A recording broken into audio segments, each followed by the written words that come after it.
You'll be informed when you have 7 minutes remaining. Does anyone have any questions about the instructions I just read to you? Okay, so we give them an opportunity to ask any questions. And most likely we're going to say, please do as you've been instructed, or do the best you can with what you've brought with you. Okay? Sometimes, you know, when you think about this, and I'm going to use a manicure one for a manicurist exam, because that's what comes to the forefront of my mind. But in the acrylic nail, if they're a manicurist and they're doing an acrylic nail, and I can't get my liquid open, oh my gosh, what am I going to do? What am I going to do? You're going to push through that exam anyway. You're going to use water. You're going to use anything that you can to make it a liquid and go ahead and go through it, because there's so many points that you can gain by pushing through than if you just sit there and do nothing. Okay?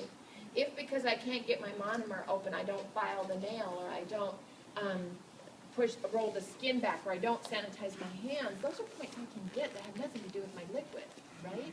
So if you have a candidate who forgets something, tell them, push through. Do the best that you can. I had somebody use tissues. We had in our site, we had a box of tissues set up on our proctor table, and she forgot her end papers.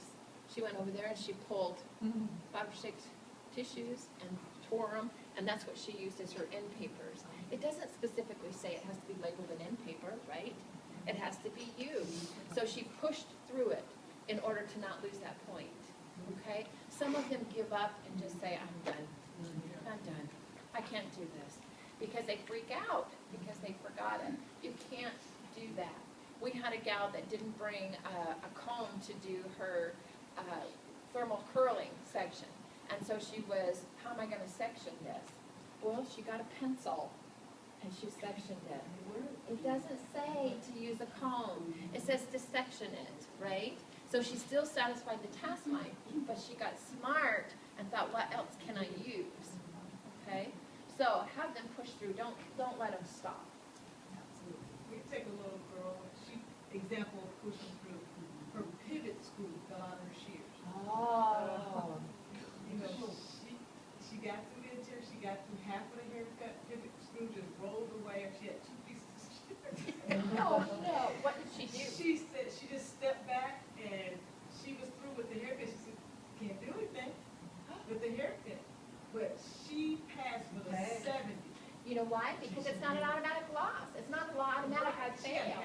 But what she could have done is taken her razor to finish the haircut, because stopped, you know, it yeah, her off. right, because it freaked her out. It freaked her out. Oh my gosh, my shears are broken. What am I going to do?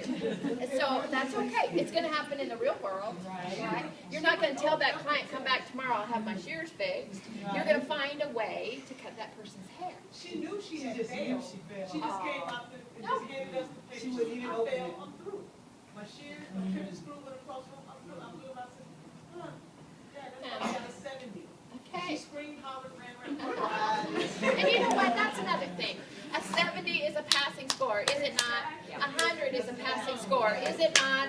Isn't it that golden piece of paper that we want? Okay. Have y'all ever that own salons or been involved in a salon, have they ever asked you what you make on your exam?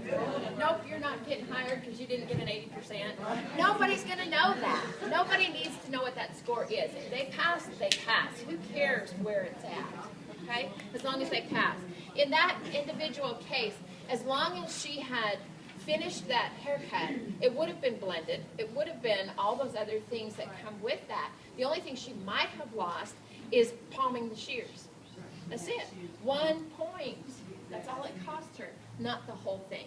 And that's the mistake that some of them do make, is they think that if something goes wrong, I'm done. And so they quit. And that's the saddest thing to a rater, to see them quit. We so badly want to go over there and say, continue, continue, but we can't. We can't. We can will it, but we can't make them do that.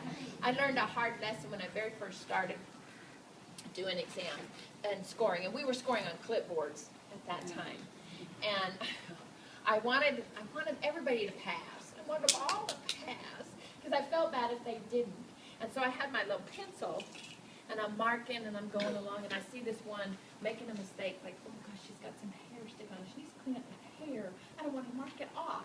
So I just kind of go over, and I'm looking like this. So she's can see that I'm looking at it, and I think, well, maybe she'll look at it. So I go down here, and I score, and I come back, and that hair is still there, and I don't want to give her that off, so I drop my pencil.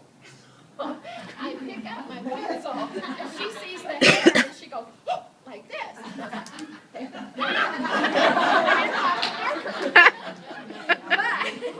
what I learned when I made that confession in one of our training sessions, and I learned that that's not really what we're supposed to do, because they should know that kind of stuff. So I share that with all of my graders that are working underneath me, so that they understand that I get it.